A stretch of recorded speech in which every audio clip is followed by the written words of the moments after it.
عليكم ورحمة الله وبركاته. بسم الله الرحمن الرحيم. الحمد لله رب العالمين، والصلاة والسلام على رسول الله وعلى آله وصحبه وموالاه. عندما حديث جزء ሁለት ከሐዲስ ቁጥር 101 እስከ 200 ድረስ ያለው ኪታብ ኢንሻአላህ ተዓላ ባለፈው በጣም ዝናብ ስለነበረ ስላልተሰማማ ስለቆየንም ለክለሳ እንዲሆን ከመጀመሪያው እንጀምራለን።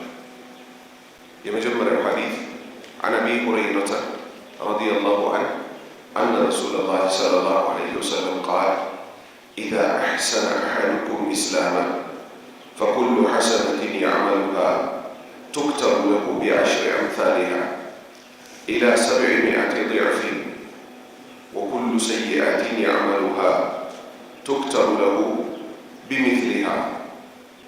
متفق عليه. ከአባ ሁረይራ ተይዞ አላህ መልካም ስራቸውን ይወደድላቸውና አን ማለት ከማለት ነው። አቢ ሁረይራ ከአባ ሁረይራ ተይዞ ረዲየላሁ ዐንሁ አላህ መልካም ስራቸውን ይወደድላቸውና አነ ረሱለላህ የአላህ መልእክተኛ ሰለላሁ ዐለይሂ ወሰለም የአላህ ሰላትና ሰላም በእርሳቸው ላይ ይሁን ቃል እንዲህ አሉ: ኢዛ አሕሰነ ባሳመረ ጊዜ። ይሄ ሁለት ተፍሲር ተሰጥቶታል። ባሳመረ ጊዜ ማለት አሕሰነ የሚለው ቃል አንደኛው አስለመ እስልምናን በተቀበለ ጊዜ፣ ሁለተኛው ደግሞ በእውቀት አላህን በመፍራት ከወንጀል በመራቅ እስልምና ላይ ጽናት ኖሮት አሐዱኩም ከእናንተ ውስጥ አንዳችሁ እስልምናው ጽናት ኖሮት በእውቀት መልካም ነገሮች ላይ በመጣል ከወንጀል በመራቅ በቀጠልና በጸና ጊዜ ፈኩሉ ሐሰነቲን እያንዳንዷ የሚሰራት መልካም ስራ እኮ ፈኩሉ ሐሰነቲን እያንዳንዷ ደሞዝ ስትከፈለው እያንዳንዷ ስራ ያዕመሉሃ የሚሰራት የሆነች ቱክተቡ ትጻፍለታለች ለሁ ለዚህ ለግለሰብ ቢዐሽሪ በ10 አምሳሊሃ 10 ፍሬ ተደርጋ ትጻፋለች። ስለዚህ ሐሰና የሚጀምረው ከስንት ነው? ከ10 ነው ማለት ነው ደሞዝ የሚጀምረው። ኢላ እስከ 700 ضعفين 700 እጥፍ ድረስ። ስለዚህ አሁን ምን ይሆናል ማለት ነው? አንድ ስራ ሁለት ሰዎች በእኩል ሰዓት ሰርተውት እንደ ንያቸው እንደ እውቀታቸው ለአንዱ ከ10 ሊጀመርለት ይችላል፣ አንዱ ደግሞ 700 እጥፍ ከዛም በላይ ሊያገኝ ይችላል። ስለዚህ እውቀት ላይ መልካም ነገር ላይ ከወንጀል በመራቅ ላይ ነፍሳችንን ቢዚ ልናደርጋት ይገባል። ወኩሉ ሰይአቲን እያንዳንዱ የሚሰራው መጥፎ ስራ ግን ወኩሉ ሰይአቲን እያንዳንዱ ወንጀል ያዕመሉሃ የሚሰራት የሆነች ቱክተቡ ትጻፋለች ለሁ ለሱ ለሰውየው ቢሚትሊሃ አምሳያዋ ይጻፋል። ወንጀል የሰራ ሰው አንድ ተብሎ ነው የሚጻፍበት። ግን ልብ በሉ ወንጀል አንድ ናት ብለን ልንዘናጋ አይገባም። ነቢዩ ሰለላሁ ዐለይሂ ወሰለም ወንጀልን አስመልክቶ ምን አሉ? ልክ እምነት መልካም ነገር በሰራን ቁጥር እንደሚጨምረው ወንጀል ስንሰራ ልባችሁ ውስጥ አንድ ጥቁር ነጥብ ጣል ትደረጋለች አሉ። ቱገጢ መሸፈን ትጀምራለች። እቺ ራኔ የተባለችው ነጥቧ። ምክንያቱም ልብ እውነተኛው መመልከቻ ነው። ተውበት ካደረገ ትታበሳለች፣ ትደመሰሳለች፣ ትጠፋለች፣ ትጸዳለች። ንስሐ ሳያደርግ ግን በዛው በወንጀሉ ላይ ከቀጠለ ትሰፋና መጥፎን በመጥፎ ጥሩን በጥሩ ማየት ያቅተዋል። ስለዚህ ትኩረት ሊሰጥ ይገባል። ከዚህ ሐዲስ የምንረዳው የአላህን ቸርነት፣ የሰው ልጆችን ደካማ አድርጎ እንደፈጠራቸው ራሱ ያውቃል። ወኹሊቀ ልኢንሳኑ ضعيፋ የሰው ልጅ ደካማ አድርገን ፈጠር ነው ብሎ ደግሞ ነፍስ እያጨመርንበት ብሎ ደግሞ የሸይጣን ተንኮል ተጨመረበት። እቺን ሁሉ ፈተና ግን ታግሎ ያቅሙን የሰራውን ሰው ከ10 አንስቶ እስከ 700 ከዛስ ቁጥሩ ማይታወቅ ድረስ ደግሞ አላህ ይከፍላል። አሁንም ከቸርነቱ ውስጥ ወንጀል ሲሰሩ የሰው ልጆች አምሳያዋን ራሷን አንድ ብቻ ነው የሚጽፍባቸው። ቡኻሪና ሙስሊም ተስማምተው ዘግበውታል። ሁለተኛ ሐዲስ عن أبي هريرة رضي الله عنه أن رسول الله صلى الله عليه وسلم قال: يأتي الشيطان أحدكم فيقول: من خلق كذا من خلق كذا حتى يقول: من خلق ربك؟ فإذا بلغه فليستعذ بالله ولينتهي. متفق عليه. عن أبي هريرة كأبا هريرة يزو رضي ረዲየላሁ ዐንሁ አላህ መልካም ስራቸውን ይውደድላቸውና አነ ረሱለላህ የአላህ መልእክተኛ ሰለላሁ ዐለይሂ ወሰለም የአላህ ሰላትና ሰላም በእርሳቸው ላይ ይሁን ቃል እንዲህ አሉ። የእቲ ይመጣል አሉ። አላህ ይጠብቀንና የእቲ ይመጣል ማን? አሸይጧን ሰይጣን ይመጣል። አሁን ሰይጣን ምንድን ነው? ምንነቱን ካወቀ እንጠነቀቀዋለን። ሸይጧን ማለት ፍጡር ነው። አላህ ከፈጠራቸው ፍጡሮች ውስጥ ከእሳት ነው የተፈጠረው። አላህ እሱን አስመልክቶ ምን ሲል ገለጸ? ሁወ ዐዱዊ ወዐዱወኩም ፈተኺዙሁ ዐዱዋ። እሱ እኮ የኔ ጠላት ነው፣ የእናንተም ጠላት ነው። ጠላት አድርጋችሁ ያዙታል። ሸይጣን ግን እንዴት ነው የሚመጣው? አሁን እችን ካወቀ አላህ ይጠብቀናል። እችን ካላወቀን ግን አበቃል። አባታችን አደም የተሳሳቱት የት ውስጥ ነው ወንድሞች? ጀነት ውስጥ። እንደኛ ምድር ላይ መጥተውም አይደለም። አላህ ምን አላቸው? ጀነት ውስጥ ካሉ ፍራፍሬዎች ውስጥ የፈለግከውን ብላ፣ ሁሉንም እጅ ዛፍ ስትቀር አላቸው። እሱ ግን መጣና ምን አላቸው? ይሄን እኮ እንዳትበሉ የተባላችሁት አላቸው መላኢካ እንዳትሆኑና ዘላለም ዓለም እንዳትኖሩ እኮ ነው አለ። ስለዚህ ከዚህ ምን እንይዛለን? ሰይጣን ሲመጣ በቀጥታ ዝሙት ስራ፣ ወለድ ብላ፣ ካላህ ጋር ተጣላ ብሎ አይደለም የሚመጣው። መግቢያዎች አሉት። ዝሙቱ ምን ያደርገዋል? ቃሉ ይቀየራል። ቦይፍሬንድ የለሽም ይላታል ሰይጣን። የወንድ ጓደኛ የለሽም? ጓደኛ እኮ ስሙ ጥሩ ነው አለ። ወንዱን ደግሞ ገርል ፍሬንድ የለህም? እድሜ ያልደረሰ የሴት ጓደኛ የለህም ይለዋል። አሁን ጥያቄው ምንድን ነው? ይሄ ሰይጣን በምን መልክ ነው ወደ ሰው ልጆች የሚመጣው? በሁለት መልክ። አንደኛ ራሱ ወስዋሶ ነው ይመጣል፣ ወስዋሶ ነው። ሁለተኛ በሰው ተመስሎ ይመጣል። ሰዎች ላይ ይሰፍርና እሱ የተጫወተባቸው ሰዎች ወጥተው ደግሞ ሰውን ያጠማሉ። ለዛ ነው ሚነል ጂነቲ ወናስ ከጂን ሰይጣኖችና ከሰው ሰይጣኖች አላህ ሆይ ጠብቀን ምንለው። ስለዚህ ሲመጣ በምንና በምን ይመጣል? አንደኛ ራሱ ሸይጣን ሆኖ ውስጥ ገብቶ ይወሰውሳል። ሁለተኛ ሰዎች ላይ ይሰፍርባቸዋል። ሰው ተመስሎ ራሱም ይመጣል። ጥያቄዎቹ ግን ያስታውቃሉ። ኢስላም ገለጸ። ምን ብለው ነቢዩ ሰለላሁ ዐለይሂ ወሰለም?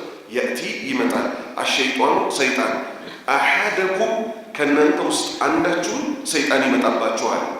ፈየቁል ይላችኋል። ስለዚህ ከዚህ ምን ያዝ? አንደኛ በውስጥ ሊሆን ይችላል የሚወሰውሰው። ሁለተኛ እቺን ክህደት የትምህርት ቤት አስተማሪ መስለው፣ በተለይ ፍልስፍና የሚባል ትምህርት አለ ዩኒቨርሲቲ ውስጥ የሚሰጥ። አላህ ይጠብቀንና እንዳለ ስራቸው ምንድን ነው ስትሉ አላህ መቃወም። ይኸው እዚህ ይመጣል። ፈየቁል ይላችኋል። ማን? ለእኛ ከእናት ከአባት ከነፍሳችን በላይ አዛኝ የሆኑት ማን? ነቢዩ ሙሐመድ ሰለላሁ ዐለይሂ ወሰለም ይላችኋል እኮ። የሰው ሰይጣንም ሆነ የጂን ሰይጣን መጥቶ ይላችኋል። ምን ይላችኋል? መን ኸለቀክ። ጥያቄው ጥሩ ጥያቄ ነው አይደል? እዚህ ጋር ገና አላመጣው። መን ኸለቀክ፣ ወንድሜ ሆይ ማን ነው የፈጠረ? ችግር አለው ጥያቄው። ማን ነው የፈጠረ? አላህ ነው። ግን አገባቡን እዩት። እሱ በረጅም ገመድ ነው የዘረጋው። መን ኸለቀክ፣ ማን ነው የፈጠረ ይለዋል ዩኒቨርሲቲ ውስጥ። አላህ ነዋ ሁሉን የፈጠረ ስትል እነሱ ሁለተኛ ገመዳቸውን ሊዘረጉ ነው። አፍዋን መን ኸለቀ ከዛ፣ ይሄን ማን ነው የፈጠረው ይለዋል። አንተን ጭምር አላህ ነዋ ትላለህ። መን ኸለቀ ከዛ፣ ተራራ፣ ሰማይ፣ ምድር ማን ነው የፈጠረው ይለዋል። አላህ አላህ አላህ እያልክ ትመልስላቸዋለህ። መልሱም ልክ ነው አይደል? ከዛ ትልቋን ጥያቄ ያነሳል።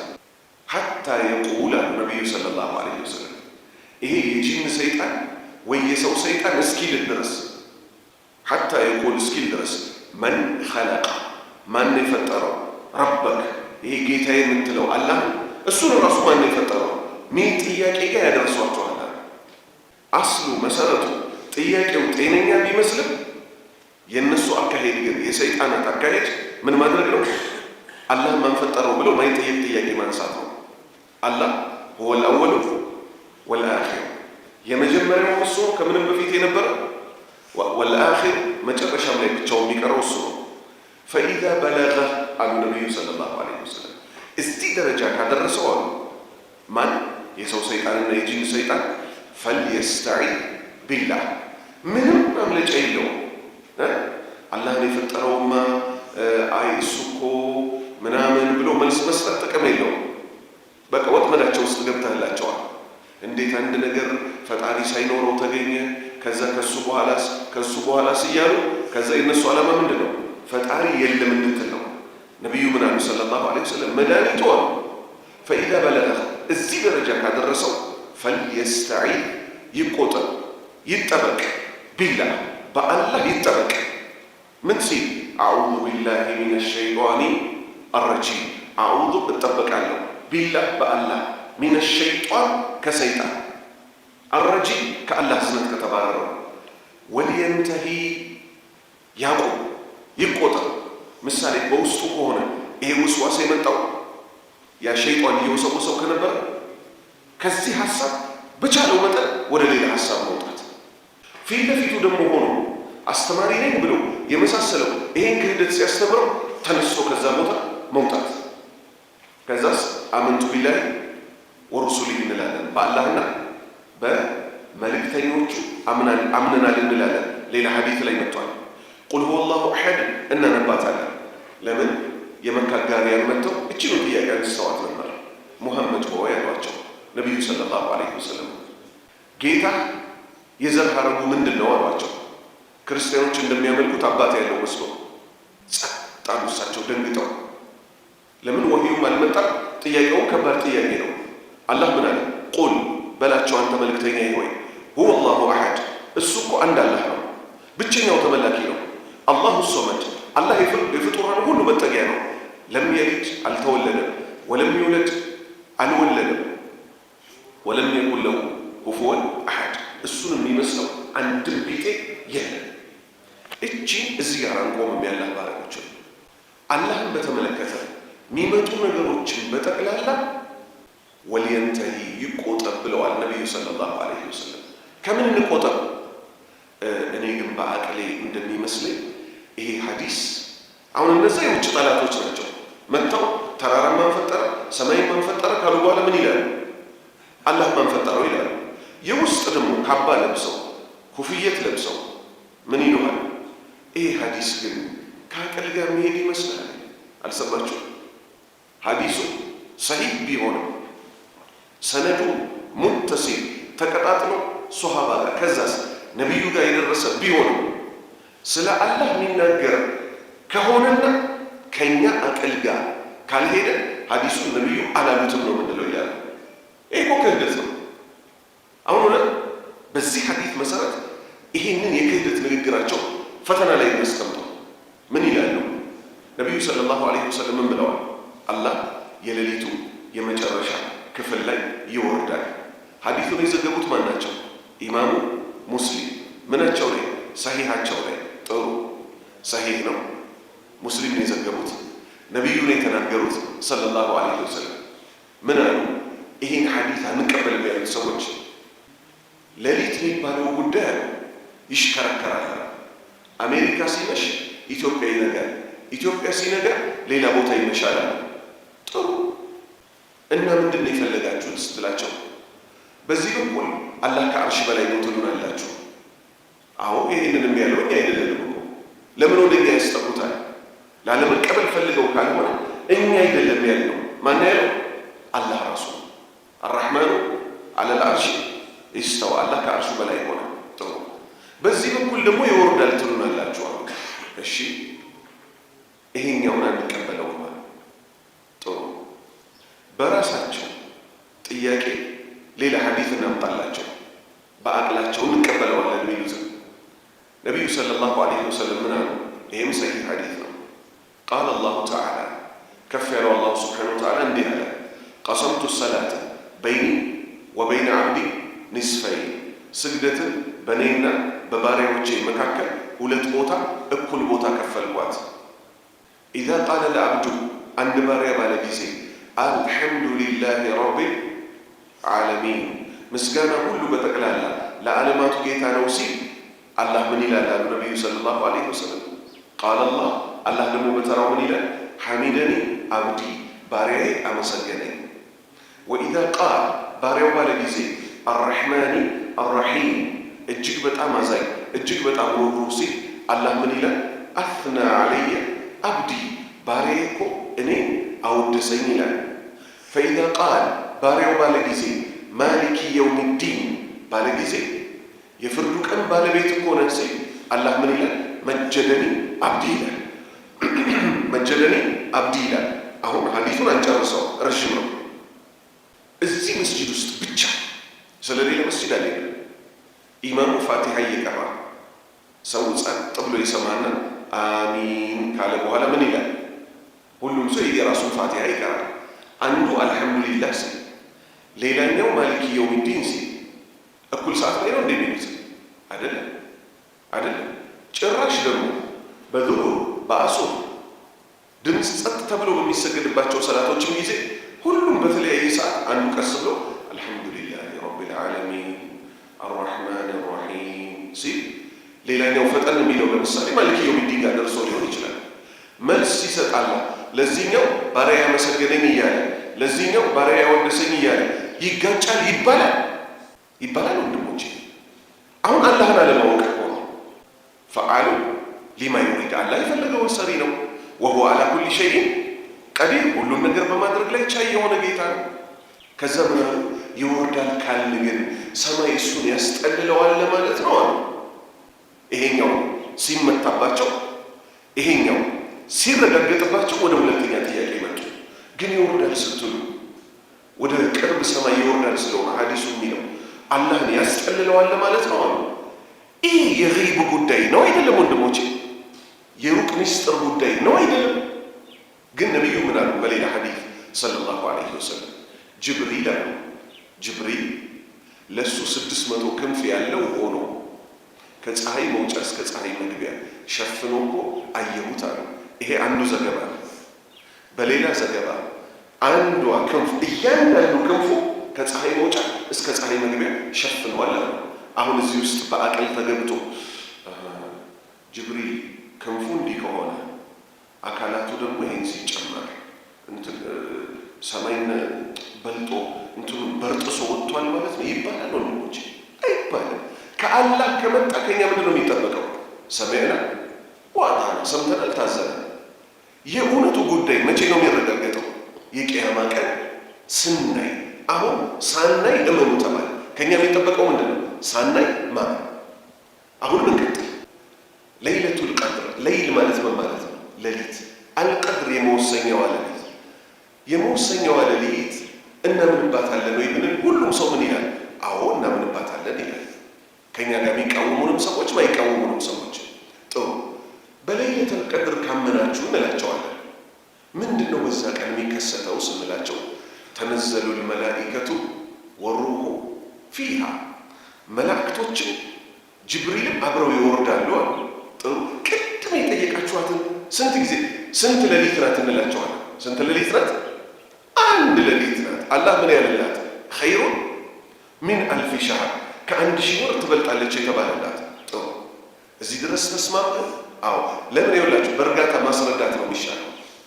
እነሱም ሰዎች ሊያጠሟቸው አላህን እንደዚህ ይወርዳል ይወጣል እያሉ በመሰላል ነው ወይ በምን እንደዚህ ብዥታ ውስጥ ስለጣሏቸው እኛ ቀስ ብለን ነው የምናሳምናቸው። የሚፈለገው ሰዎች ካሉበት ጥፋት እንዲወጡ ስለሆነ። ስንት ሌሊት ናት? አንድ ናት ይልሃል። እርግጠኛ? አዎ አንድ ሌሊት ናት። ሌሊቱል ቀድር ተበላ። ጥሩ።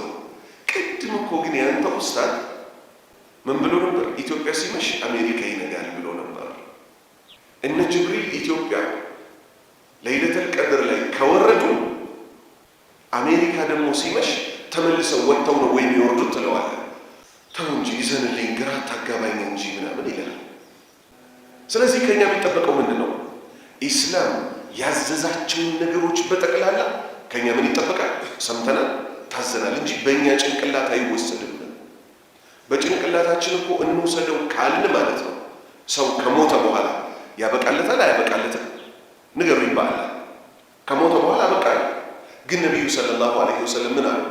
ለይለቱል ኢስራ ወልሚዕራጅ አሉ ስወሰድ አሉ ወደ ቤተል መቅዲስ በቡራቅ እየተወሰድኩ አሉ ሙሳን አየሁት አሉ ቀብር ውስጥ ሆኖ ሰላት ሲሰግድ አሉ። ሐዲሱ ማን የዘገበው? ቡኻሪና ሙስሊም። ሙሳን ቀብር ውስጥ ምን ሲያረጋዩት? በአላህ ይሁንባችሁ፣ ምን ሲያረጋዩት? ሰላት ሲሰግድ አዩት። የት? ምድራዊ ቀብር ውስጥ። አንድ ቀን ይሄ በአቀል ቅድም አቀላችንን ነው የምናስቀድመው ላሉት ሰዎች ተቀባይነት ይኖረዋል? አይኖርም። እንቀጥል። እራሱ ሙሳ እሳቸው ጅብሪል ይዟቸው አርጎ ሲያበቃ ያን ኃይለኛ ጉዞ የታገኙት ደግሞ መልሰው በዛው በአንድ ሌሊት ስድስተኛው ሰማይ ላይ ያገኙት። ይሄን እነዚህ ሰዎች እንደሚሉት አቅል እንደሚሉት ለካልኩሌሽናቸው ይመቻል። ከምድር እስከ ሰማይ 500 ዓመት ነው የሚፈጀው ብለዋል ነቢዩ ሙሐመድ። በል ራስን ተጠቅመዋል። እኛ ሁሉም ሚን ዒንዲላህ ሁሉም ከአላህ ነው ብለን እጅ ሰጥተናል። ምን እንላቸዋለን? ይሄን ሐዲስ አምጡት እንላቸዋለን። ከምድር እስከ ሰማይ 500 ዓመት ይፈጃል። ከመጀመሪያው ሰማይ እስከ ሁለተኛው ሰማይ 500 ዓመት ይፈጃል። አንድ ላይ ወደ 3000 ዓመት በላይ ይፈጃል። እዚህ ምድር ቀብር ውስጥ ሲሰግድ የነበረው ሙሳ የታየ ደግሞ ስድስተኛው ሰማይ ላይ መቼ? በአንድ ሌሊት ውስጥ። ስለዚህ አላህ ነጃ ይበለን። የሚፈልጉት ግን ምንድነው? ሰው ከሰማይ በመጣው እንዳያምን ስለሚፈልጉ። ከዛ በሚገርም ሁኔታ ደግሞ የኛ ሸቦች እኮ ጎጃም ላይ አንዲት ሴትዮ ነበረች፣ በጣም ስታስቸግር ተይ ብዬሻለሁ መሬቱን ቆርሼ እንዳልሄድ አለዋት። ምን እስቲ ልብ ካለ እስቲ እናያለን አለቻቸው። መሬቱን ቁርስ አድርገው ሊሄዱት ሲሉ አንድ ቄስ ነበር። አባሻችን እኔን ስለማን ትተውኝ? የእሱንም ቤተ ክርስቲያን ቁርስ አድርጉለትና ወሎ ገብተው አደሩ። ይሄን አቅል ምናምን አይሉም። ይሄንን የእብድ ስራ ከዚህ በፊት የነበሩ ህዝቦች መላኢካ ነበር መሬት ሰንጥቆ የሚያወጣው። በእኛ ግን ወሎ ያሉት እነዚህ መሻይኽ ይላል። ስለ አላህ አላምንም አቅል አይቀበልም ይላል። ወሎ ስላሉት መሻይኾች ደግሞ አቅላችን ይቀበላል ይሉ። ቢላህ ያለ በአላህ ይሆንባችሁ። በቪዲዮ ሳያፍሩ በቴሌቪዥን በመንደር ውስጥ አይደለም፣ በቴሌቪዥን አንድ ሸህ ነበሩ። ሁለት ሚስት ነበራቸው። አንደኛዋ አትወልድም፣ አንደኛዋ ትወልዳለች። የምትወልደዋ የ6 ወር እርጉዝ ስትሆን ስልኬን ከፍቼ ማሳየት ይችላል። የምትወልደዋ የ6 ወር እርጉዝ ስትሆን ያቺኛዋ ምን ብላ በምላሷ ነደፈቻታል። አንቺ እኮ ነቃላ ነሽ አትፈልጊም ስለማታረግሽ ስትላት ተከፍታ ለሸህየው መጣ ስትነግራቸው ሸህየው እኔ ያረግዛለሁ ብላ ተኮፍሳ ነው። ቆይ ነይ እኔ ጋር ጀርባዬ ጋር ታከኪኝ አሏት። የእሳቸውን ጀርባ እሷም ጀርባዋን ይዛ ጀርባ ለጀርባ ሸህየው ጋር ታከከች። የዛችኛዋ የ6 ወሯ ሴትየው እርግዝናዋ እየቀነሰ ነው። እቺ ደግሞ አትወልድም የተባለችው ሆዷ ሞልቶ የ9 ወር ልጅ ወለደች። በቴሌቪዥን ሚለውን አስምሩልኝ። ይሄን አቅላቸው ይቀበለዋል። አላህ ያሳያችሁ። አሱና በሚባለው በአህባሾች ቴሌቪዥን አላህ የማይወልዱ ሴቶችን በምን መልክ ነበር ያስወለዳቸው? የኢብራሂም ሚስት አትወልድም ነበር። መልሱልኝ። የዘከርያ ሚስት አትወልድም ነበር። ምን አለ? ወአስላህና ለሁ ዘውጀን፣ ሚስቱን አስተካከልንለት። ካረጁ በኋላ ሆዳቸውን ድጋሚ ማህፀናቸው እንዲይዝ አደረግ ነው። አሁንም ይቀጥላሉ፣ አያፍሩ። ምን ይላሉ? የደገር ሸህ ጋር አንድ ሴትዮ ሄደች። ይህም በቴሌቪዥን ነው። ልጅ እኔ እኮ መውለድ አቃተኝ ብላ አለቀሰች። የማይበጅሽ ያልቀሳሉና ሲቅሙ የነበሩትን ጫት አውጥተው አፈር አነሱና ደብለቅ አድርገው ነጠላዋ ላይ ቋጥረው ሰጧት። ሂጅ በአመቱ ወልደሽ ትመጫለሽ አሏት። በአመቱ እያለቀሰች መጣች። ምን ሆንሽ? ልጅ ሰጥቼሻለሁ ብለው ነበረ። ልጅ ሳልወልድ መጣሁ። ጫቱን የታደረግሽ? ቃምኩት አለቻቸው። የሰጧትም ማለት ነው። ወላሂ አልቃምሽም አሏት። ከዛ ከቤት ወጡና ሴትየዋ አምና ያንን ጫት ስትወጣ አስቀምጣ የሄደችበት ቋጥኝ ስር ሄዱና በነጠላቸው 9 ወር የሞላው እትብቱ የተቆረጠ ህፃን ልጅ ይዘው መጥተው ሰጧት። ይሄን አቅላቸው ይቀበላል። አላህ ያሳያችሁ። እኛ በአባቶቻችን እንዲህ አይነት ክህደት ተረት ሰምተን እናውቃለን። ይሄን ደግሞ የአባቶቻችን እምነት ነው ይሉናል። ይሄ እኮ አባቶቻችንን ራሱ መሳደብ ነው። የእኛ አባቶች ሲያሳድጉ በዛ ዘመን ማለት ነው። ዝናቡ መጣ አንጠባጠበ፣ አሊ ሙሐመድ ቂጡን አጠበ በሚባልበት ዘመን ምን ሲሉ ነበር? ዲናችሁን አርፋችሁ ያዙ፣ ይሄ ማናፍርበት ዲን ነው። እስላም ቁጭ ብሎ ነው የሚሸናው እየተባለ አላህ ያሳያችሁ። እንዲህ የተሰደበ አባቶቻችን ምንም ሳይመስላቸው በዛ ዘመን ጣሳ ሽንት ቤት ይዘው እየሄዱ ምን ያደርጉ ነበረ? ቂጥና ሽንታቸው ታጥበው ይወጡ ነበረ። ዛሬ የአባቶቻችን ዲን ነው ብለው የአባቶቻችን ዲን ያልሆነ ሊያመጡብን ሞከሩ። ስለዚህ ነንተቢ ኢስላም ይኸው በዚህ ሐዲስ መሰረት ሲፈተሽ ክህደት ላይ የወደቁ ሰዎች የሚያመልኳቸውን ሸሆች የሚሰሩትን ስራ ከአቀል ጋር አይጋጭም አይደል? ያለህና ነቢዩ ሰለላሁ ዐለይሂ ወሰለም ያጸደቁትን ደግሞ ምን ይላሉ? ይሄ ከአቀላችን ጋር ስለሚጋጭ አንቀበለውም ይላሉ። አላህ ነጃ ይበላል።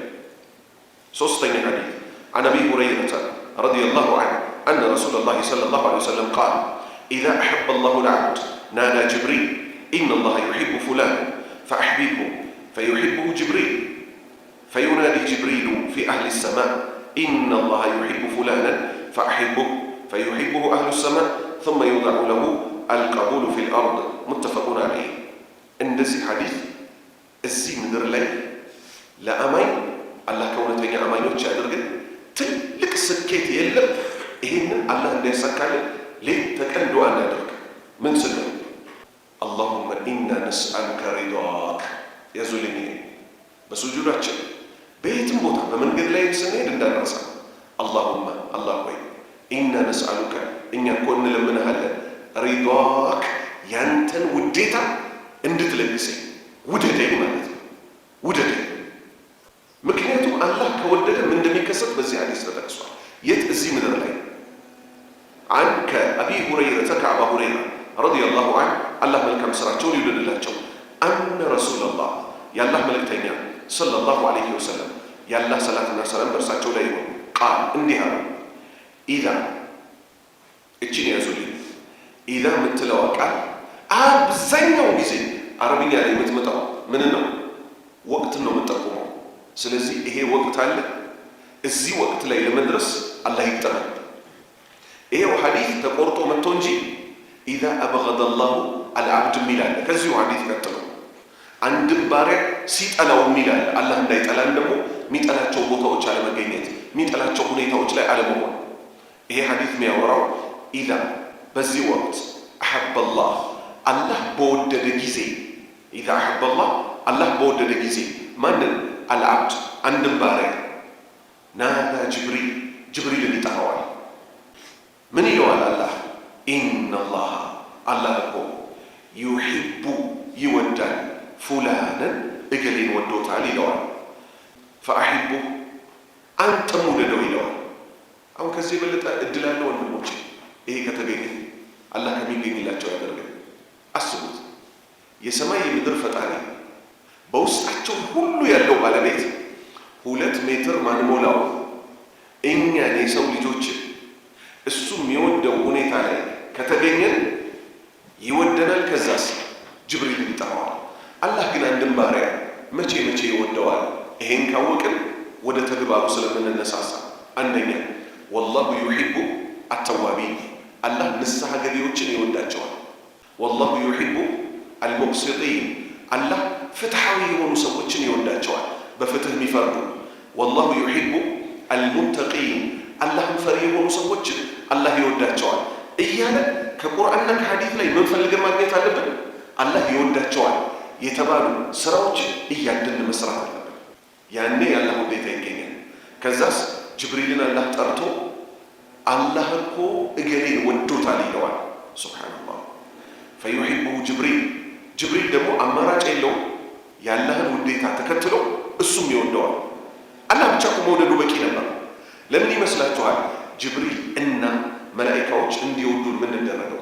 መልሱልኝ። አማኞች በጎሳ ባይገናኙ እንኳን አላህ አስተሳስሮ ነው የፈጠራቸው።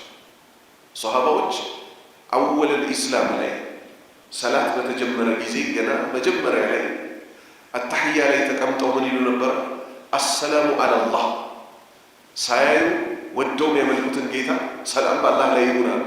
ተመልከቱ፣ ገና ኢማን ልባቸው ውስጥ ሲገባ ከአላህ ጀመሩ። አሰላሙ አላ ጅብሪል ሰላም በጅብሪል ላይ ይሁን።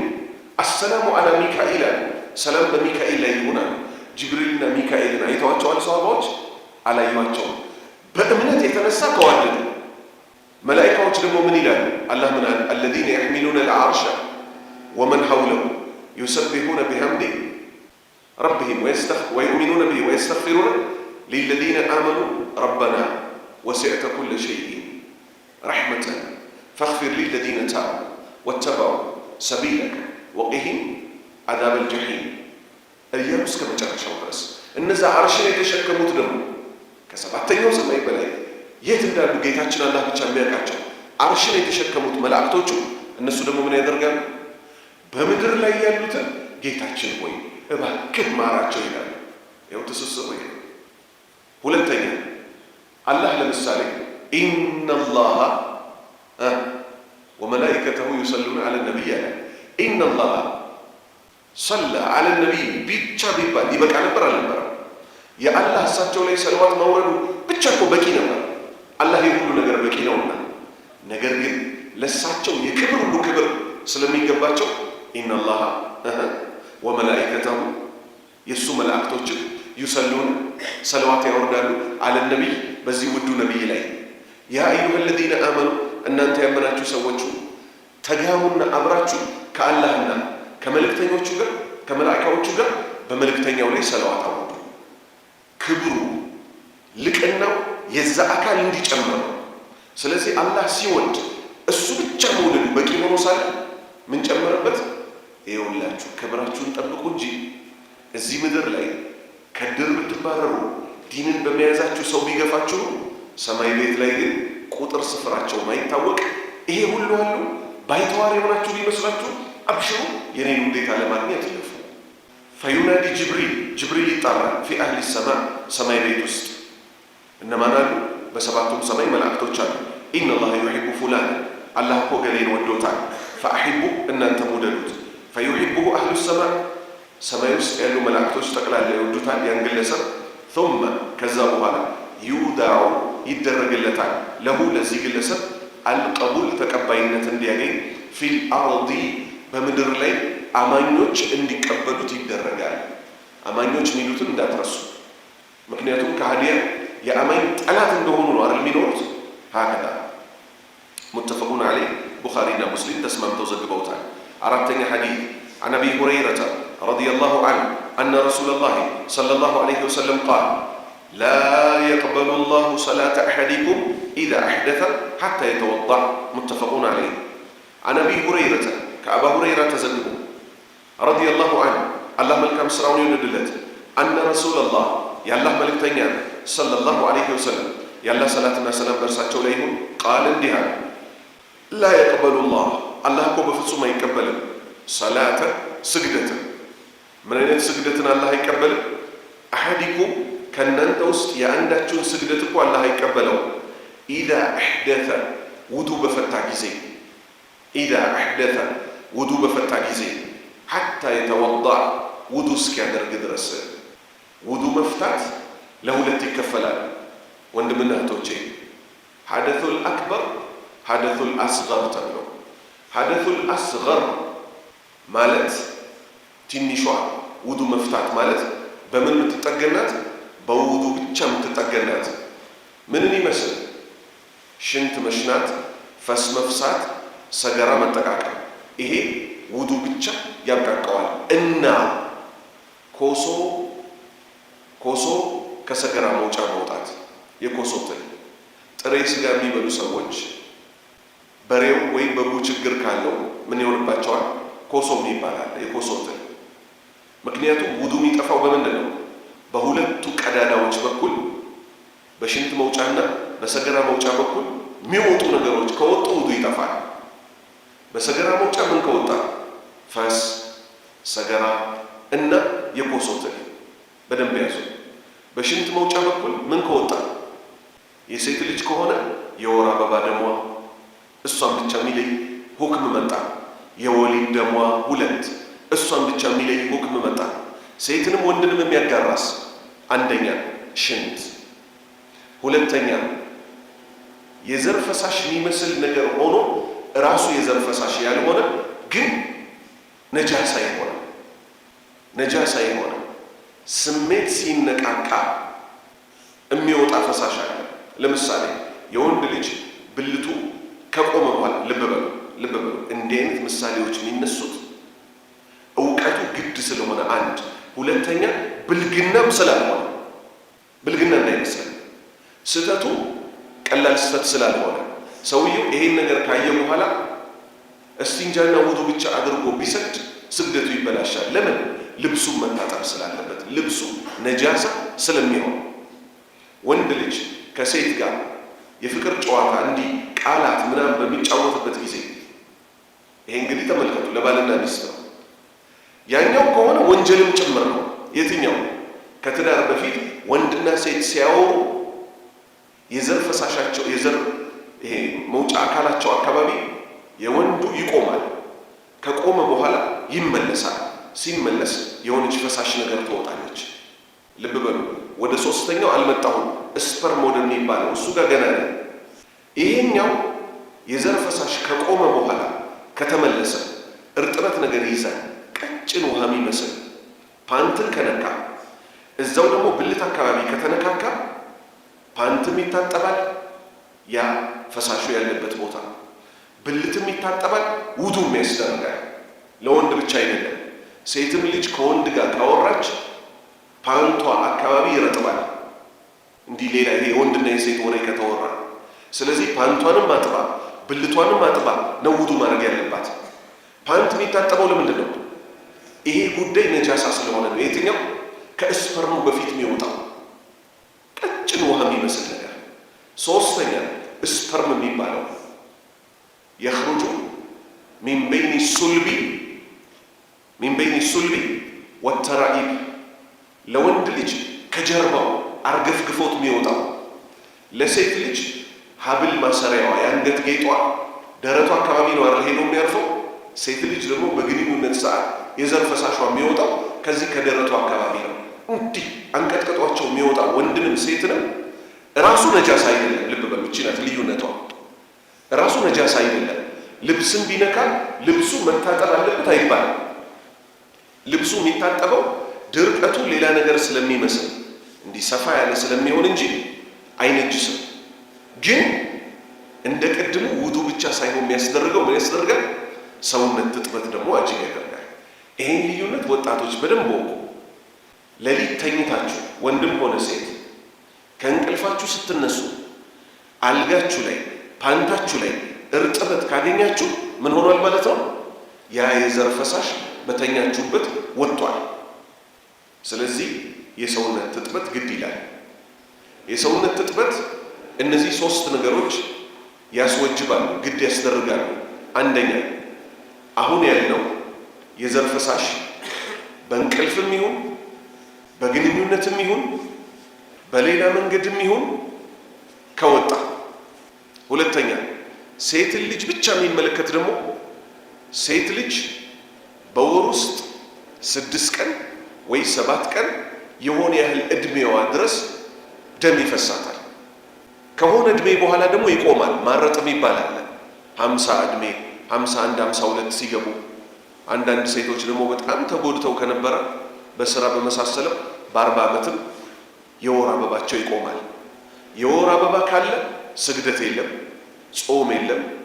ስግደቱ ቀድዋ አይወጣም፣ ጾሟ ግን ቀድዋ ትወጣለች።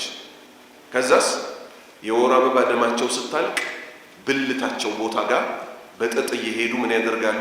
ሽቶ ነገር ካላቸው በሽቶ እየነኩ ፍግፍግ አድርገው መጀመሪያ ያችን ቦታ ያዳርቋታል። አስተጣጠቡ እንደዛ ስለሆነ በሸሪዓ። ከዛ ብልት ይታጠባል፣ የሰገራ መውጫ ይታጠባል፣ ውዱ ይደረጋል። ጸጉሯ ጉንጉን ከሆነ ጉንጉን ከተሰራ እንደ ሹሩባ ውሃ እያፈሰሰች በደንብ እያራሰች፣ ካልሆነስ ጸጉሯ ጠቅላላ በደንብ ተፈቶ አናቷ ላይ ውሃ ይፈስና በደንብ ተደርጎ ታሽቶ ሰውነት ይታጠባል። አንድ ሁለተኛ ሴቶች ወሊድ ሲወልዱ 40 ቀን ያህል ደም ይፈሳቸዋል።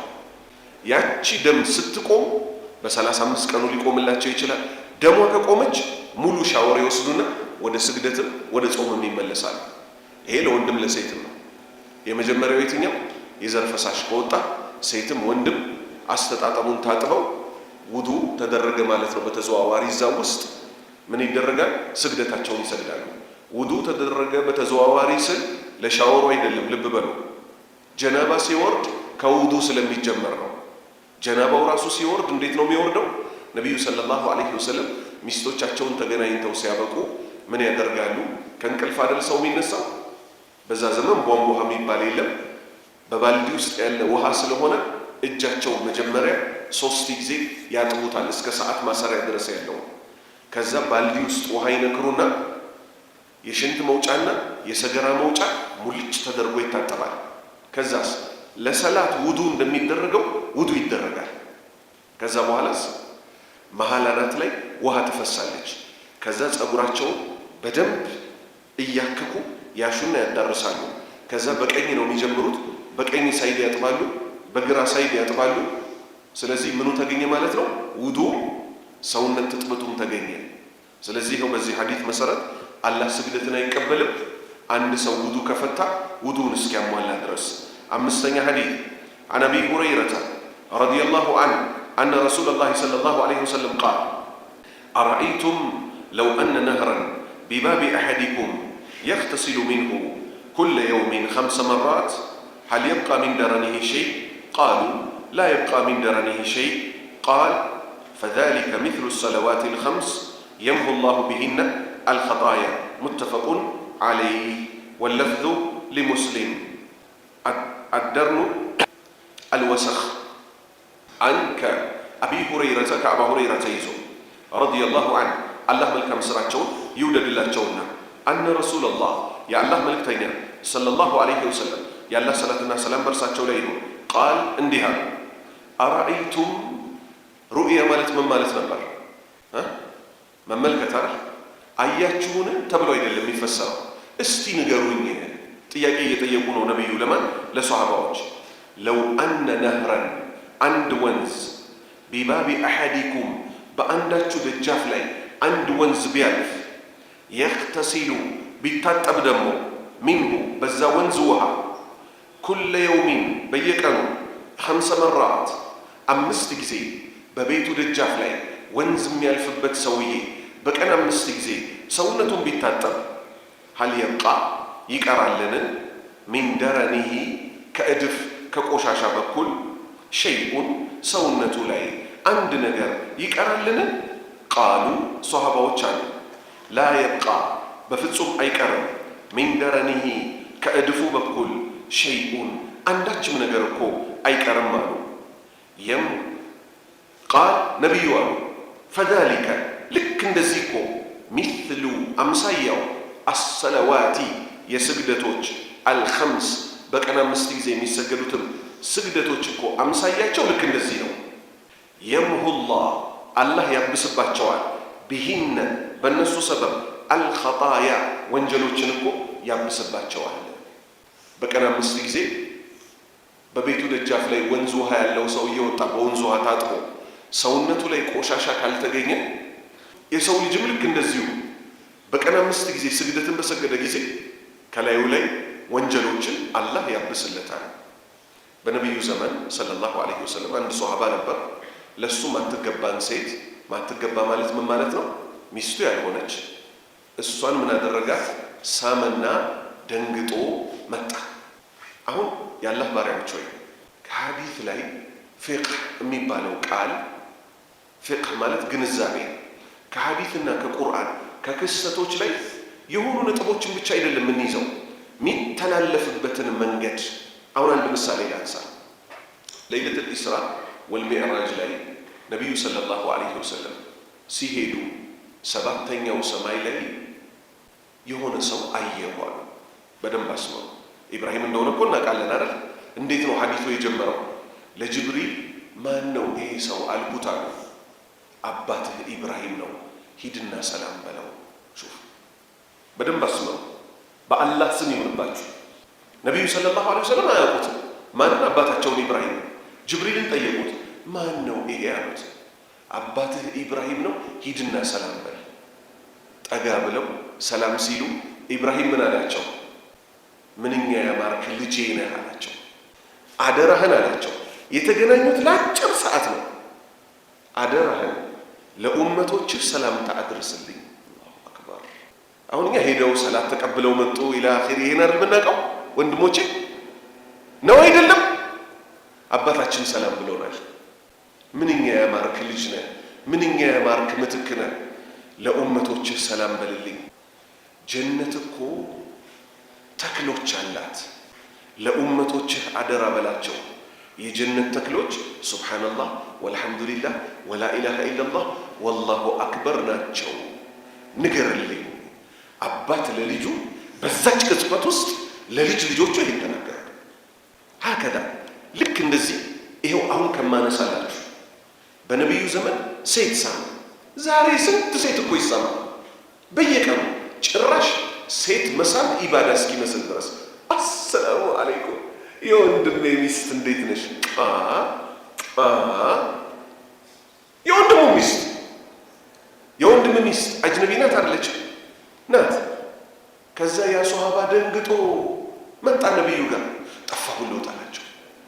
አላህ የሚፈሩ ሰዎች ዘንድ ወንጀል መጥፊያ ተደርጎ ስለሚወሰድ ሷሃባዎች በሌላ ሐዲስ ምን እንደሚሉ ታውቃላችሁ?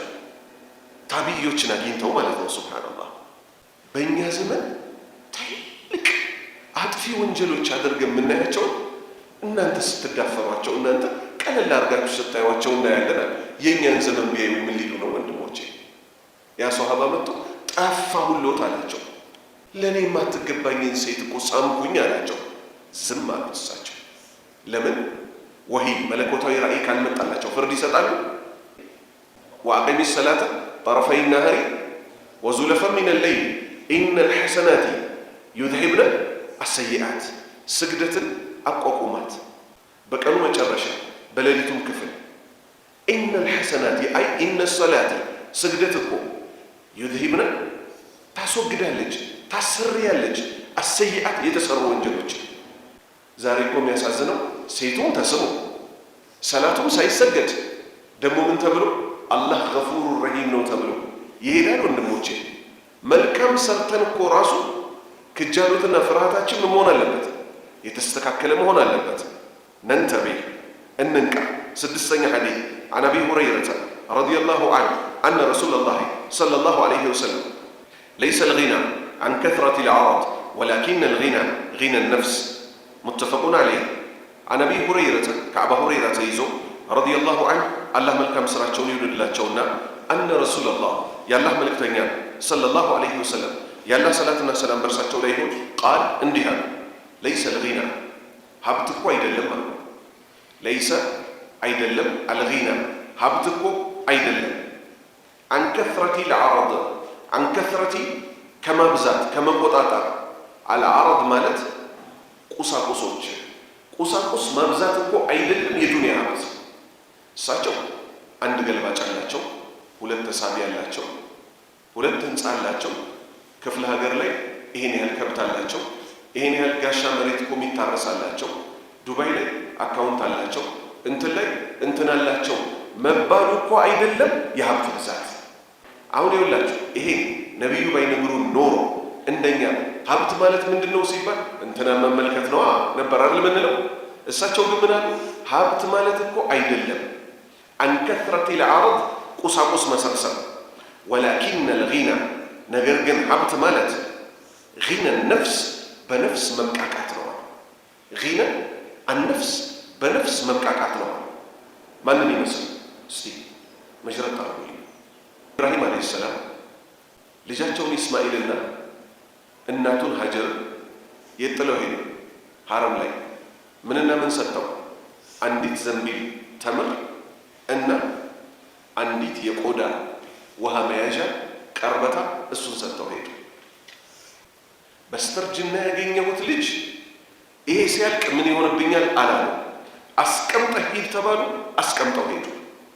ወደ ማን ነምጣ? ወደ ኢስማኤል እናት። የተሰጣትን አየች። በረሃ ላይ ሰው የሌለበት ላይ አይደለም። ጥሎ ሲሄድ አባት ወዴት ነው ጥለህን የምትሄደው? መልስ አይሰጡ፣ ጥለው ይሄዳሉ። ወዴት ነው ጥለህን የምትሄደው? ሰው በሌለበት። ዝም። ጌታ በዚህ ያዞህ ነው? አዎ። እንግዲያውስ አይተውንም አለች። በአንድ ዘንቢል ተምር ከአንድ ቀርበታ ውሃ ጋር አረቢያ በረሃ ላይ ዛፍም ሰው ያልነበረበት ላይ ልጇን ይዛ ተብቃቅታ ቁጭ አለች። የተመካችበት ጌታ አላሳፈራትም፣ ለገሳት።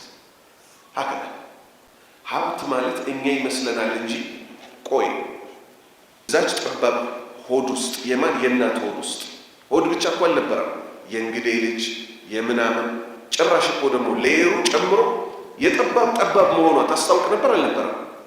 እዛ ውስጥ ያስመቸ ጌታ እዚህ ሰፊ ምድር ላይ ይተዋል? በህጉ እስከኖርን ድረስ አይተውም አበደን። አሁን እኛ ትልቁ ጭንቀታችን ምንድን ነው? የያዝነው ነው የሚያስጨንቀን ወይስ የነገው? በአላህ መልሱልኝ። የነገው እኮ ነው ያስጨንቀን። የዛሬማ እኮ አሁን ስንመለስ ከቤት ቁርሱ ይለያያል እንጂ ሁላችንም ቤት ቁርስ አለ የለም። ያቸር ጌታ ያበላል ያጠጣል፣ በረንዳ ያደሩትንም ያበላል ያጠጣል። ቤት የሌላቸው አሁን ፍርሃቱ ምን ሆነ? አንተ መንግስት እኮ አዲስ ህግ ሊያወጣ ነው። ምን የሚል $1 ሊጨምር ነው አሉ። ድሃ መኖሪያ ቤት ነው። ድሃ ድሮም ይኖራል፣ ዛሬም ይኖራል፣ ነገም ይኖራል። ሀብታሞቹ መንግስታት ይኖሩ ዘንድ ድሃ መኖር አለበት። አላህ ምን ስላለ? አንቱም ቱርዘቁነ ቢዱዓፋኢኩም፣ እናንተ ጠንካራ ነን የምትሉት ባለስልጣኖች፣ ሀብታሞች የምትበሉ የምትጠጡት እኮ በደካማዎቻችሁ ነው ብሏል። ደካማ ከሌለ ያበቃል ቂያማ። አትፍራ። ቸሩ ደግሞ ሳያበላ ሳያጠጣ ያሳድረው። አግቡ ሲባሉ የፈሩ ወንድሞቻችን ልክ እንደማይሄድ መኪና በግፊ ያስገባናቸው ስንት ነበሩ? በግፊ ገቧት። ገብተው እስከ ዛሬ እየተንገራገሩ 1 ልጅ 2 ልጅ 3 ልጅ ልጅ እኮ ዳርኩት፣ አረ መብሩክ በሉኝ፣ የልጅ ልጅ እኮ አየሁ። በግፊ የገባው ልጅ ማለት ሳወላ ይሄን ህይወታችን እኔ ራሴን የማረሰዋል። ጋሻሊ ይባላሉ፣ አላህ ይዘንላቸው። ልጆቻቸው አሉ አዲሱ ገበያ በግና በሬ የሚሸጡ። ላገባ ጊዜ 650 ብር በግ መግዣ ብዬ ሄዱ። ጋሻሊ ላገባ ነው አሏቸው። ለትዳር ደርሰናል። ማሻአላህ አላህ ይርዳህ። እቺን 1 በግ መርቄ ይልሃለሁ፣ እቺ ጥብስ ትሆነ፣ እቺ ቀይ ወጥና ምናምን ትሆናለች። ዘመዶቼ የነበሩ ሴቶች አላህ ኸይር ጀዛቸውን ይክፈላቸው። በዚህ ፓስታው በዚህ ሩዙ ምን ተደረገ? የሚበዛውን ማብዛቱን ይችሉታል አይችሉትም? የቤቱ ስራ ይነሱ ነው አይደል? በዛ ዘመድ ተጠራ። ጌታዬ ሆይ አልኩኝ። 3000 ብር ነበረች ደሞዜ። የሚቀጥለው ወር ለብድር ሳልደርስ፣ ያኔ በየዩኒቨርሲቲው እየዞርኩ አስተምር ነበር። ለብድር ሳልደርስ እባክህ የሚቀጥለው ወር ደሞዝ አልደርሰኛል። 700 ብር የቤት ኪራይ ከፈልኩ። ተጀመረ። ልጄ ልወልድ የመጀመሪያ ልጄን አሁን 17 ዓመት ሆኗታል። እሷ ልትወለድ 3 ቀን ሲቀራት በኪሴ ውስጥ 10 የኢትዮጵያ ብር ነበር። ጌታዬ በእኔ ላይ የዋለውን ለእናንተ ልንገር ብዬ ነው። 10 የኢትዮጵያ ብር ግን ከስራ ፈትቼ አላውቅም። ሁሌ እዛም እጠራለሁ እዚህም እጠራለሁ። ዩኒቨርሲቲ እያስተማርኩኝ በሞተር ሳይክል ደግሞ ሞተር ሳይክል ብዙ ሰው ያውቃታል። ማር እሸጥ ነበር፣ ቂቤ እሸጥ ነበር፣ ዶላር ዝርዝር ሰራ ነበረ። የሚገኙት ብሮች በቀን 15 ብር ትርፍ፣ ከስራ ውጪ 15 ብር 20 ብር ለሆነች ነገር ትጠቅማለች እያሉ ከዛ የሆነ ጊዜ ለሆነ ባለ ድርጅት አስተምሬለት ገንዘብ የለም አልገባልኝም ብሎ ወደ 4 ወር ከምናምን ያሸኝ ሰው ነበር። አላህ ለካ ለልጄ መምጣት ቀን አስቀምጧት ነው። ጭምር የጠበበ ሲመስለን ሁሌ እንደ መሬት ምንጭ ፍልቅ እዚህም የጭንቀታችን ቀን ይፈልቃል አይፈልቅም? ፈልቆ አይተናል። አስተባባዮች ካልሆኑ እኔ ከተወለድኩባት ጊዜ ጀምሮ ብዙ ነገር ሰርቶልኛል ጌታዬ። እኔ አመስገኝ። እኔ ማለት በቃ ሁሌ ልናገርለት ይገባል። በቃ እዛስ የሆነን ሰውዬ ደግሞ ኤክሴል የሚባል ሂሳብ መያዣ ሶፍትዌር አለ፣ ወርድ ኤክሴል የሚባል እሱን ደግሞ በግል አስተምረው ነበር። የእሱም ደሞዜ ደርሶ ነበር። ከሱ 1000 ከዚህ 5000 ያስኩኝና ሆስፒታል ሄድኩኝ። ሚስቴ እያማጠች ነበር። የምጥ መርፌ ምን ሰጥታለን አይዞህ። ጁምዓ ቀን ነበር። ብሬን ይዤ የለ ጁምዓ ሄድኩኝ። ታረጋች ዱዓይና የምጥ መርፌን ተሰጠ። አልሆን አለ። ኦፕሬሽን ሊደረግ ነው አልዋል 6000 ብር አለ። 4700 ብር ተከፈለ። መልሴን ይዤ ያኔ ሜሴጅ ነበር የሚደረገው። ኢንተርኔት ብዙ ሰው አጠቃቀሙን አያውቀውም። የዛሬ 17 ዓመት የ100 ብር ካርድ ሞልቼ አላህ ልጅ ሰጥቶኛል ወንድሞቼ ሆይ እያልኩኝ ለማውቀው ሰው ሁሉ ሜሴጅ ላኩኝ። 1000 ብር ይዤ መጣሁ። ከልጄ ጋር። ከዛም ትዳር ውስጥ አንዴ ስራ ስፈታ ማስተምርበት ትምህርት ቤቶች እኔ ማስተምረው ኮርስ አይወጣም። በቃ ይሄን ማር ወጥሬ መስራት አለብኝ። ማር ከፈለጉ እንደገና ቻውን ስፒከር ስታስብ ምንድነው በቻርጅ የምትሰራ ፍላሽ ስትከቱባት ቁርአን የምታሰማ አለች አለ። አሁን ጂፓስ ትልልቅ ሆኖ መጥቷል። ያኔ ትንንሽ ነበር። እሱንም እየገዛው ሲዲኤም የሚባል ነበር። እዛ እዚህ እኛ ተፍ ተፍ ማለት እንጂ የሚጠበቅብን። አሁን ስንት ደርሰዋል? አላህ በረካ ያደርጋቸው። 5 ደርሰዋል ልጆቼ። ከምን የተጀመረው? ፒያሳ ተወልጄ ያደግኩበት የቀበሌ ቤት ነው። 2 ክፍል ቤት ምን ያለው አንዲት ጓዳ ያለችው ተደራራቢ አልጋ ላይ 7 ልጆች ነበር። አንዱ ከላይ ወደ ታች ይተኛል፣ አንዱ ከታች ወደ ላይ ይተኛል። የሁላችንም ኑሮ ይሄ ነው። መጨረሻው ምንድነው ስትል በቁመት ልክ ደግሞ የተሰራች ቤት አለች። እዛ በጎን በኩል ስትሞት ሰዎች አስገብተው ይቀብረዋል። ስለዚህ ልንፈራ አይገባም።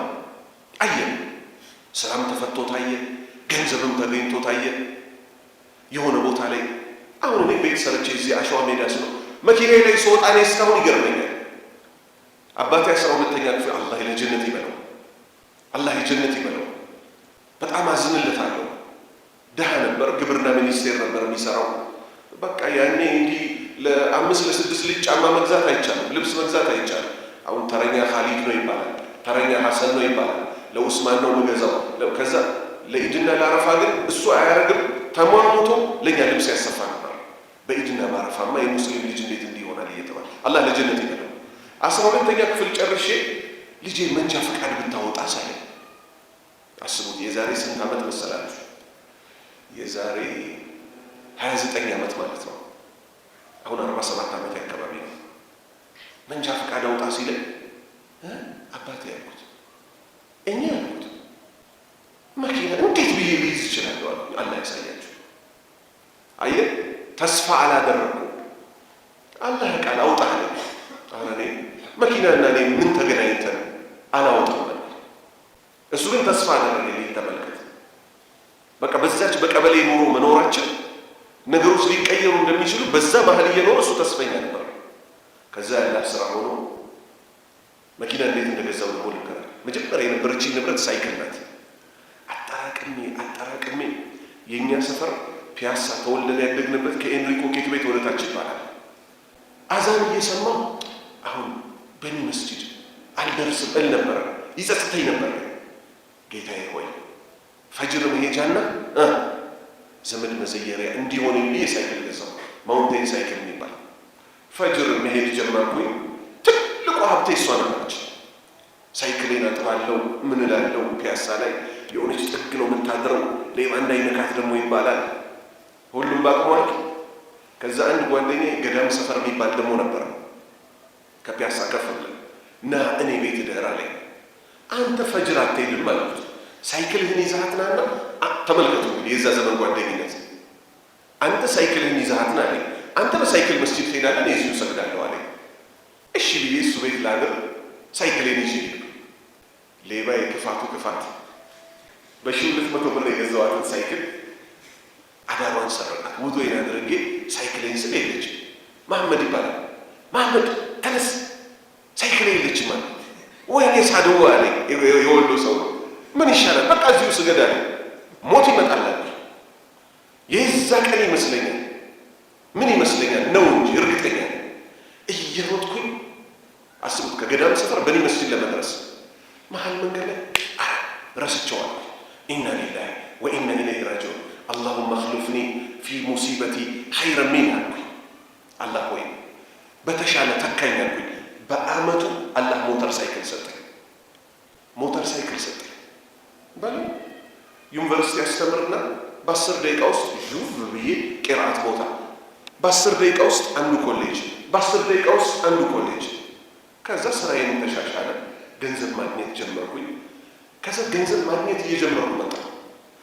የሆነ ጊዜ ደግሞ ዕዳ ውስጥ ገባሁ፣ የሌለ ዕዳ ውስጥ። ኮንዶሚኒየም ቤት ደርሶኝ ምክር እንዲሆን ነው ወንድሞቼ፣ ከደርሱ ጋር ይሄዳል ብዬ ነው። ኮንዶሚኒየም ቤት ደርሶኝ በዛ ዘመን ወለዳለው ሙሉውን ካልተከፈለ ተባለ። ከሌላ አጎቴ ደግሞ ብድር ፍለጋ ሄድኩኝ። ያኔ አባቴ ሞቷል፣ አላህ ይዘንለት። እኚህም አጎቴ አላህ ይዘንላቸው ኮንዶሚኒየም ቤት ደረሰኝ አልኳቸው። ምን ላድርግልህ አሉኝ። ቢያበድሩኝ ከደሞዜ ላይ አንዳንድ ሺህ ያደረኩ ልክፈለውት አልኳቸው። አባቴ ሞቷል። እኔ ነኝ የመጀመሪያ ወንድ ልጅ። እህቴ አረብ ሀገር ሄዳለች። የቤቱ ኃላፊነት እኔ ላይ ነው። በደህና ጊዜ ቤት ስኖር አሁን የሚጠቅም ነገር ለልጆቻችሁ እዚሁ እንድታስተምሩ። ፒያሳ ስለነበር ይኖር ነው። ሴት ልጅ ከተላከ ይለከፋል እየተባልኩ ታላቅ እህቴ ወፍጮ ቤት አትሄድም፣ ገበያ አትላክም። ጉዳዩን ጠቅላላ ማላይ ወደቀ እኔ ወንዱ ላይ። ብዙውን ነገር አውቀው ነበር። ገና የ8ኛ ክፍል ምናምን ተማሪ ያለው እንጀራ መጋገር ይችል ነበር። ከዛ ልክ አባቴ የሞተ ጊዜ ሙሉ የቤቱ ኃላፊነት እኔ ላይ ወደቀ። እናታችንም ሌላ ቦታ ነበር የምትኖረው፣ ተለያይተው ነበር የሚኖሩት። ሙሉ ቤቱ ራሴ እንጀራ እየጋገርኩ ራሴ ወጥ እየሰራሁ 6 ወንድምና እህቶቼ ከኔ በታች ያሉትን አስተዳደር ያሱ። ከዛ ለእኛ ጎቴ ምን አልኳቸው? አበድሩኝ አሉ። አበድሩኝ። ከማግባቴ በፊት 2000 ነበረች ደሞዜ። 1000 እዛ ስሰጥ 1000ዋ ለ7 ሰው እንዴት ብሎ ይብቃ? አላህ ቸር ነው። ከጉራጌና ከሰፊዎች ጋር በደንብ የተግባባሁት በቆጮ ነው። እንዴት ካላችሁ ስንጾም ይርበን ነበር። አረ ይርበናል አለ። ሳማክራቸው ቆጮ በደንብ አድርጎ ሆድ ይይዛል። እሺ እንዴት ላደርገው? አታካኖ የሚባለው ይሄ ፍርፍር የሚሰራው እሱን ሰራላቸዋለሁ። ጎመን ገዛለሁ፣ ጎመኑን ሰራዋለሁ። አመስ ይደረጋል። የምንድነው የቡና መቆያ ላይ አወርዳለሁ። እሱን ሰራላቸዋለሁ። ስሁር ግማሹን እንበላለን፣ አፍጠር ላይ ግማሹን እንበላለን። ወላሂ ችግር ማየት አሪፍ ነው። ችግር ማየት አሪፍ ነው። ከጊዜ በኋላ ተቀየር ብትባል እንትኑን አትረሳው። አላህ ለአንተ የዋለልህን ሁኔታ። ሌላ ማጎት ነበረኝ ሹፌር፣ አላህ ይዘንበት፣ የጅቡቲ ሹፌር። እኔ ልሰጥህ የምችለው ይኸው ከክፍለ ሀገር ስመጣ ይዤ የመጣኋት 100 ኪሎ ጤፍ ናት። እሷን አስፈጨ። ምን አደረገ? እሷን ሰጠኝ። መጋገር ችሌ እሷን እየጋገርኩኝ ወንድሞቼን እያበላው ሌላ የምንሰራው ስራ ነበረ። ከዛ ያን ኮንዶሚኒየም ቤት ከፈል። እንዴት አድርጌ ለሳቸው ልክፈል ከበደኝ። ከዛ ብድር ውስጥ ገባው። ሌላ ብድር ኢንተርኔት መጠቀሚያ ሲዲኤም የሚባል አለ። እሱን ከቻይና አገር ከማላቃት ሴትዮ ጋር ተጻጻፍኩኝ። 27000 ብር ብድር ጨምሬ በዱባይ በኩል ሊላክ፣ ከዱባይ ደግሞ በፍሬ እያደረገ ሊላክ። የመጀመሪያው 10 ፍሬ እዚህ ሲደርሰኝ እቃው አልሰራ አለ። ወረቢ በጌታዬ ስም ለመዋሸት አይደለም። 2 መስጂዶች ጁምዓ ልሰግድ ሄድኩኝ። በሁለቱም ሳምንት ስለ ዕዳ ነው የወራው። ነቢዩ እኮ ሰለላሁ ዐለይሂ ወሰለም ዕዳ ያለበትን ሰው አልሰገዱበትም ነበር ይላል። ወየው አልኩኝ። አሁን አጎቴ ይሄ ሰው ጺሙን አሳድጎ ሱሪውን ቆርጦ ቢሉኝ ይሳልኩ። እሳቸው እኮ እንዲያውም ያዝኑልን ነበር አይሉኝ፣ ግን ቃል ከዛ ሌሊት ተነሳሁ። የሆነ ሌሊት እምባዬም ከዓይኔ ላይ ወረደ። ጌታዬ ሆይ አንተው አግዜ ዕዳዬን ብቻ አስከፍለኛል። አስቡት፣ የዛሬ 17 ዓመት አካባቢ ወደ 80,000 ብር ዕዳ ነበረብኝ። ዕዳ ውስጥ ያለ ሰው እንዳይፈራ ነው ምነግረው። የነቢዩ ሐዲስ አለ። ምን ያሉበት ሰለላሁ ዐለይሂ ወሰለም፣ ለመክፈል እርግጠኛ እስከሆነ ድረስ አላህ ያስከፍለዋል። ላለመክፈል ንያ ካለው የወሰደውን ብር አላህ ያጠፋበታል።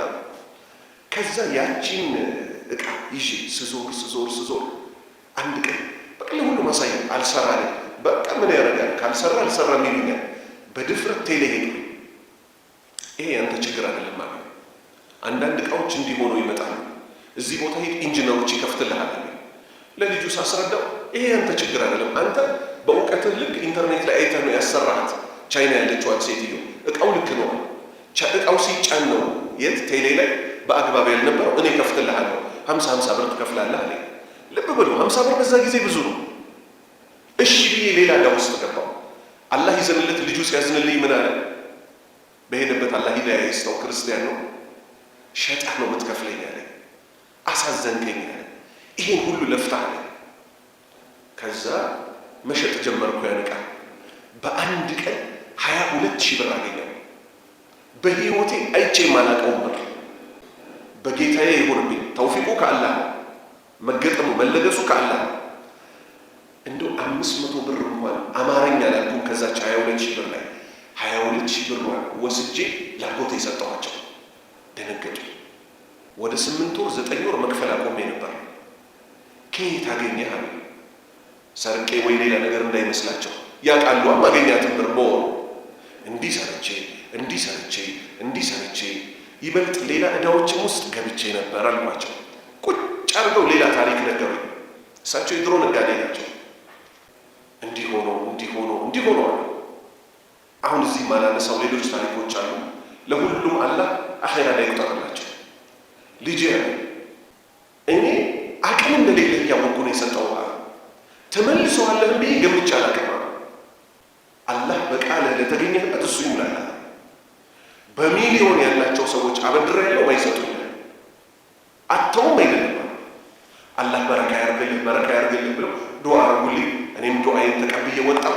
ያን ሰሞን የእሳቸውን ዕዳ ያላህን ስራ ተመልከቱ። ዱዓ ያልካት ነው የምትደርሰው።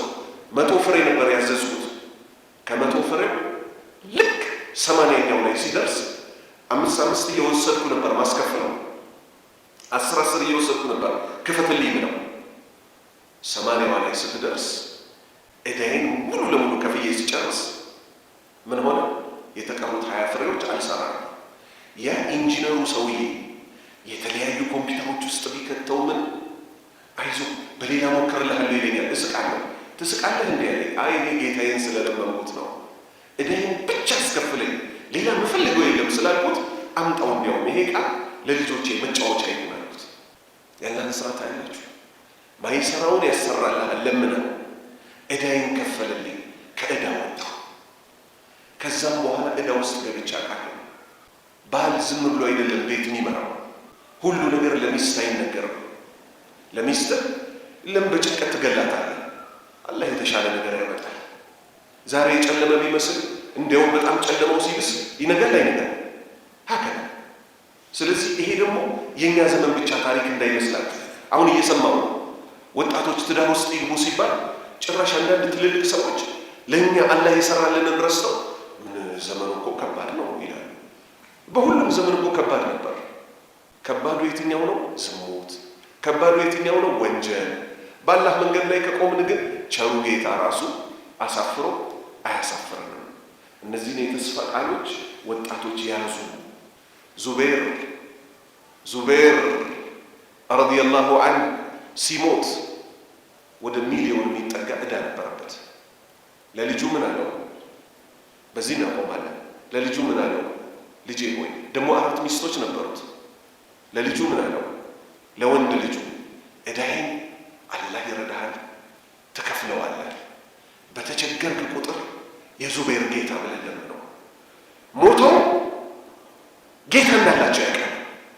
እኔ ጥዬህ ብሄድ ጥሎ የማይጥለው ጌታ አለ።